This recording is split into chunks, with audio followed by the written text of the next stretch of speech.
یہ جائز ہے؟ وہ زمانے سے مسلمان کرتے آ رہے ہیں، اور امام ابو حنیفہ، امام احمد بن حنبل، امام شافعی، امام مالک، یہ سب کے نزدیک یہ بھینس جو ہے نا یہ گائے ہے، یعنی گائے کی ایک قسم ہے، گائے کے اندر یہ شامل ہے، تو اس لیے وہ اس کی قربانی کروڑوں علماء، یعنی لاکھوں کروڑوں علماء اس کو جائز کہہ رہے ہیں۔ یہ بھی کوئی یعنی پوچھنے کی بات ہے۔ امام احمد بن حنبل رحمۃ اللہ علیہ، ان سے سوال ہوا تھا اس دور میں کہ بھینس کی قربانی ہو سکتی ہے، تو آپ نے تعجب کا اظہار فرمایا، فرمایا کہ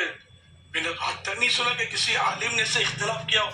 یعنی کہ بھینس کی قربانی نہیں ہوتی ایسا کہا ہو، میرے علم میں نہیں ہے، یعنی اتنا مطلب یعنی یہ پکی بات ہے کہ بھینس کی کٹے کی جبکہ شرائط کے مطابق ہے تو قربانی ہو جاتی ہے،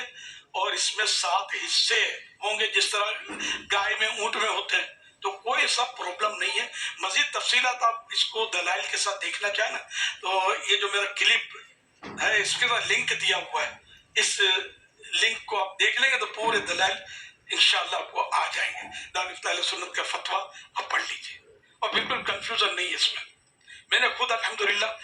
یہ کٹے کیا ہوں، قربانیاں کی ہیں اللہ کی رحمت سے، اور علماء بھی ظاہر ہے کہ وہ سب بھی اس کو تسلیم کرتے ہیں، علماء الحمدللہ۔